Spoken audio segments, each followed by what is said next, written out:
Over the course of the past few decades, our nation has suffered an erosion of faith in our institutions, in our leaders, even in our democracy. We have lost faith in our systems of justice, education, and healthcare.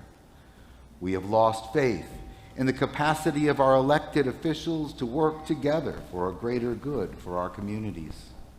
We have lost faith in the idea that our sources of media can communicate truthful and objective information. In almost every corner of our society, faith has been compromised, and it has had an impact on the ways in which we see and interact with each other on a daily basis. Indeed, faith is in a state of crisis, and it is for this reason that the word of the year and the theme of this year is faith, or in Hebrew, emunah. My hope over the course of these holy days, as well as throughout the year 5783, is that each of us can find ways to recognize, embrace, and unleash the power of faith in our everyday lives, and find ways to apply it to an increasingly skeptical world. Faith is a natural human response to things that we experience every single day. While many people associate faith with religion, faith and religion are not the same. They are not synonymous. Faith transcends religion, and if developed with intention, faith can lead to a mindset of well-being. It can generate hope in the face of confusion or despair, and it can keep us moving forward when circumstances seem to be holding us back. Through expressions of faith, we embrace hope in moments of uncertainty, and we keep moving forward even if the outcome is something that we are blind to. We may not be aware of it, but faith is something that all of us unconsciously do all the time. Without faith, we would never get on an airplane. Without faith, we would never take medicine. Without faith, we would never improve our diets. We would never share a dark secret with a friend. Without faith, we would never sacrifice ourselves for a greater good or put ourselves in uncomfortable positions with the hope that things will be better down the road. Each of these situations above, faith is not blind. Rather, it is rooted in our experiences. It is anchored in trusted perceptions of reality. We would be out of our minds to get on an airplane or even get into a car if we did not know from experience that these modes of transportation were consistently dependable. We would be foolish to blindly pop pills in our mouths when we are sick, if we are not able, but we're able to do so because we have faith in the systems that test those drugs for specific ailments, and we have faith in the doctors who prescribe them to us. So too it is when it comes in faith in our institutions and our leaders. As long as they remain trustworthy and steadfast, we are able to have faith in them. Conversely, when our perceptions sour and our trust becomes compromised, so too our faith in them begins to ebb. Consider the trends in the erosion of our public trust in our extremely complicated healthcare system. Studies show that in recent years, patients' trust in their doctors has experienced a steady decline. One such study was published in the New England Journal of Medicine. It reported that 73% of Americans in 1966, 73%, said that they had great confidence in the leaders of the medical profession. That very same study was given again in 2012, and only 34% felt the same way. While there may be many causes which led to this shift in confidence, the truth is, when faith begins to ebb, there are consequences.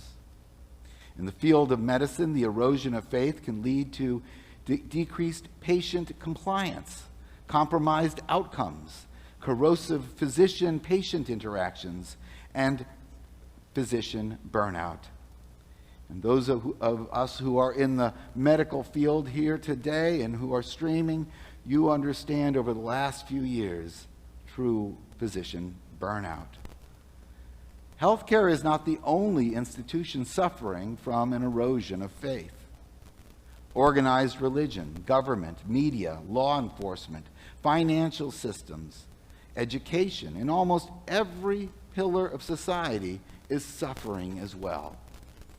We all feel it in various aspects of our lives, and it has led to a global trend of mistrust, suspicion, fear, and even at times violence.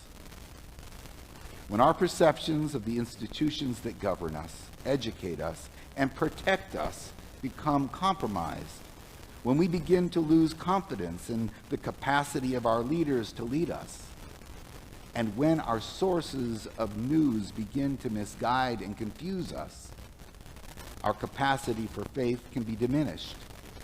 And when this happens, it can compromise how we see and understand our lives and the world in which we live. But here's the good news about faith. We seem to be hardwired to have it. And therefore, even when it seems like faith is completely lost, there is something in our nature that seeks to find it again. Faith is an empowering, liberating expression of the heart and the mind. It helps us move forward when we feel stuck. It gives us the courage after we stumble. It provides us with a sense of resolve and ambition, regardless of whatever obstacles may exist in our path.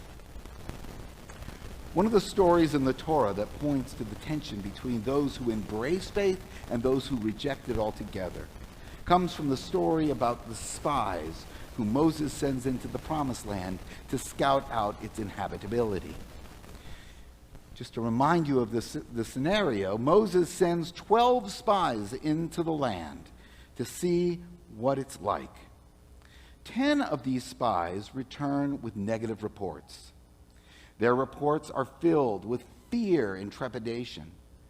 They report of giants in the land, in whose presence we, the Israelites, are like mere grasshoppers. 2 of the spies, however, that's Caleb and Joshua, return with messages of vision and hope. As the Israelites listen to these 12 reports, they embrace the negative fear-mongering presented by the 10 spies and completely reject the visions of hope and promise presented by Caleb and Joshua. As the Torah recounts, God's response to this lack of faith is severe. After all, how many times does God need to demonstrate that God has the Israelites' backs and that the fate of the people of Israel is part of some kind of divine plan? Think about it. God brought them out of Egypt. God has split the Sea of Reeds. God has provided them guidance and food and water and security as they've wandered through a barren wilderness. What more proof could the Israelites need? And yet, for the 10 spies and those who followed their advice, faith in God and faith in the future is nowhere to be found. For these 10 spies and the Israelites that follow them as a whole, fear and lack of faith diminish their capacity to understand how to approach the future. The consequences are steep. This entire generation of Israelites are left to die in the wilderness. Only Caleb and Joshua, along with those who were under the age of 20 at this point in time, are permitted to enter the promised land. Through this simple story, the Torah seems to be reminding us that fear and mistrust compromise faith, and that when a culture of pessimism, of apprehension, of skepticism consumes any individual or any community or society, the result is that we end up stuck in the wilderness. When doubt and fear are central to our approach to how we address the challenges we face, challenges are things will be doomed from the start. This is because a significant part of who we are is driven by attitude and motivation, both of which are central to a mindset of faith. The truth is that while we may never be able to be 100% sure that our efforts will lead to success, who can be 100% sure of that? We can be absolutely sure that the best way forward is to meet the challenges with faith and optimism. In a world that often makes us feel like mere grasshoppers in the presence of giants, a mindset of faith can help us channel our skills and our resources to meet the challenges we face with hope, with vision, and with resilience. In this way, a mindset of faith can be understood as a kind of mental and emotional bridge that gets us from the everyday struggles of life to a place of peace and resolution. Such a mindset can be liberating, empowering, and comforting. Now, one of the challenges of faith is that it demands relying on a sense of purpose and power that is beyond the self. In many ways, faith begins where logic and reason end. In religious circles, this shift is often referred to as turning it over to God, or having a leap of faith.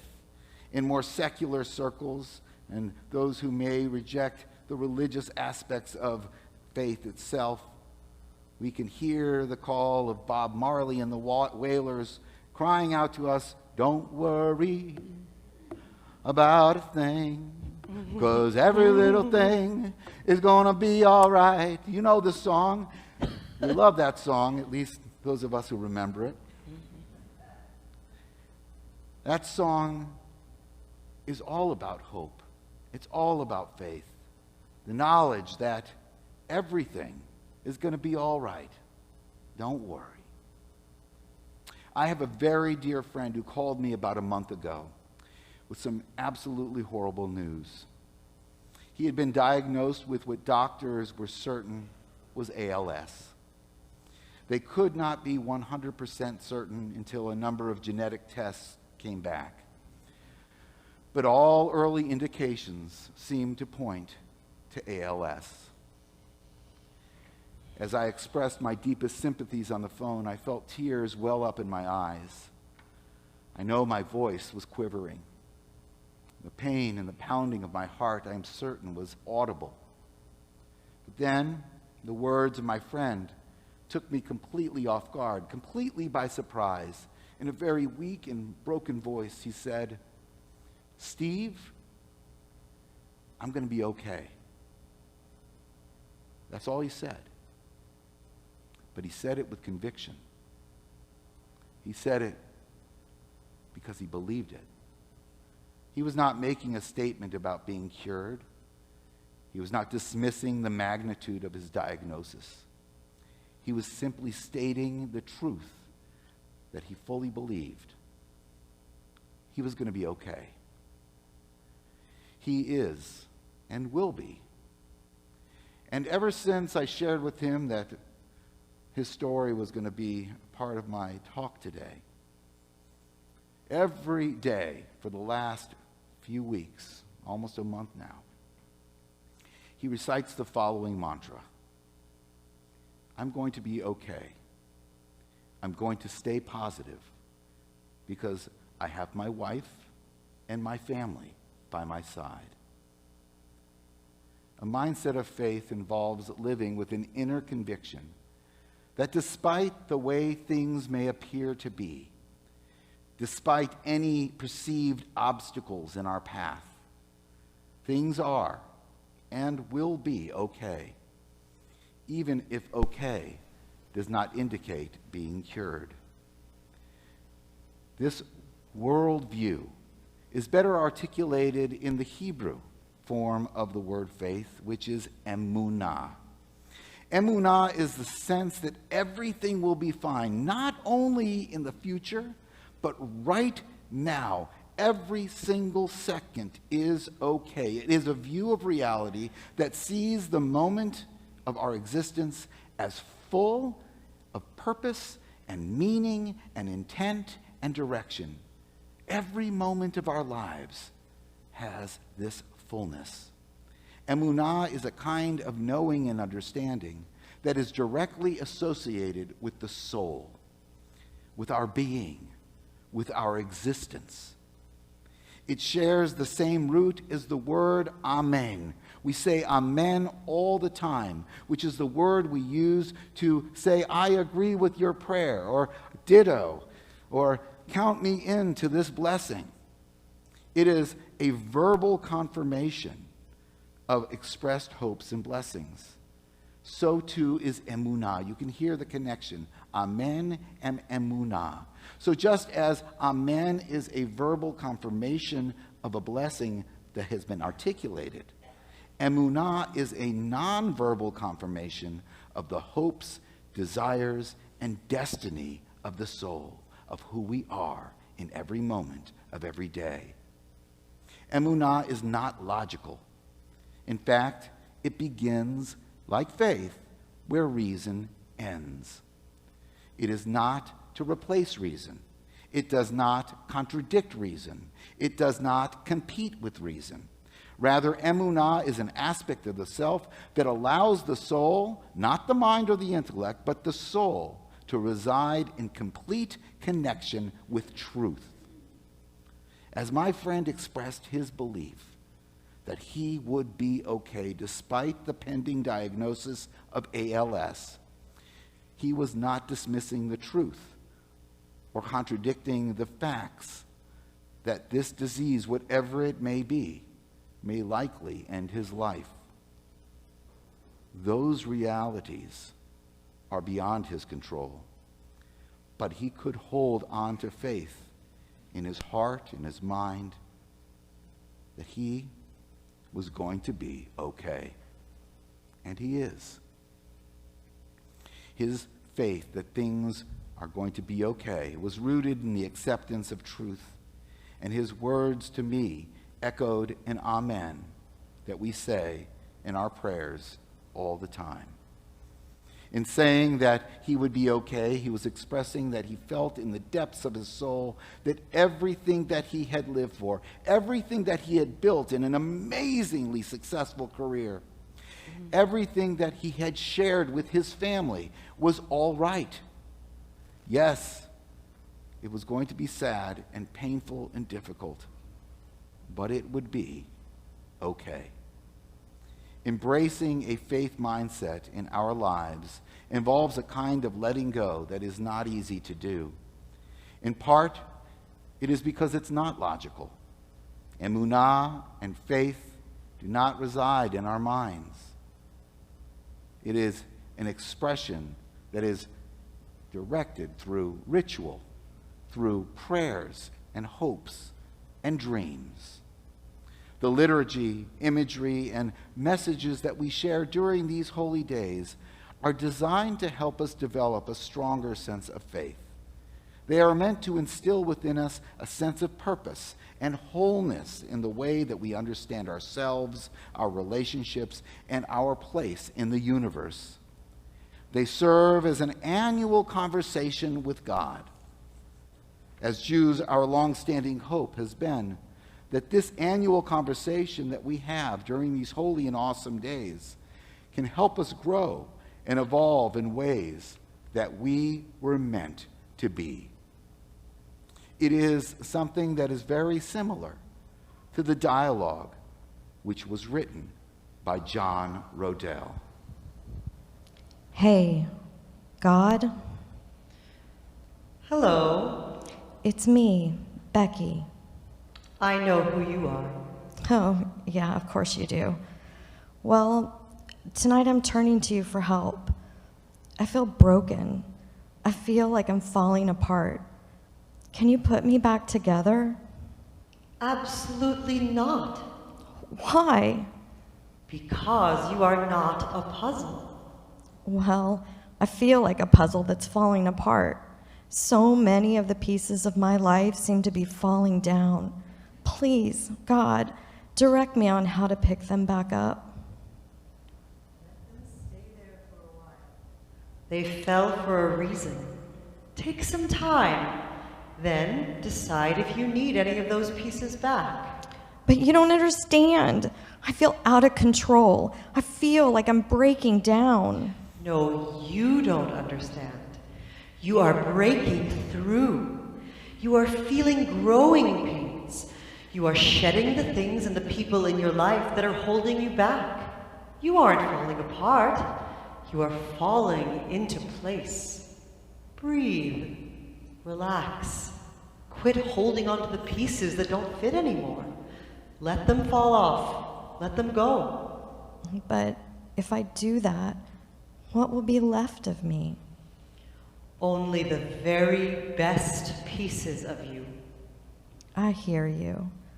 But I'm scared. I'm scared of changing. I keep telling you, you aren't changing. You are becoming. Becoming who? Becoming who I created you to be. A person of light, a person of love, a person of charity and hope, courage and joy, mercy, grace and compassion. I made you for more than the shallow pieces you have decided to adorn yourself, or the things that you cling to with such greed and fear. Let those things fall off of you. I love you. Don't change. Become. Become who I made you to be. I'm going to keep telling you this until you remember it. So, you're saying that I'm not broken? Of course not. But you are breaking. Breaking like the dawn. It's a new day. Become. My hope over the course of these holy days, as well as throughout the year 5,783, is that each of us can recognize, embrace, and unleash the power of faith in our daily lives and find ways to apply it in an increasingly skeptical world. It may be that your faith is strong. It may be that your faith is wavering. It may be that you have lost faith altogether. As we begin these 10 days of awe, may each of us find faith, emunah, to become. To have the faith to acknowledge that we are not broken. We are becoming. The faith to embrace the idea that everything will be okay. The faith to unleash the power of emunah in our daily lives. To find our voice, to believe in change, to share ourselves with others, to put ourselves in uncomfortable positions with the hope for a better tomorrow, to have faith in ourselves, to have faith that God is with us. Ken Yehi Ratzon, may it be so.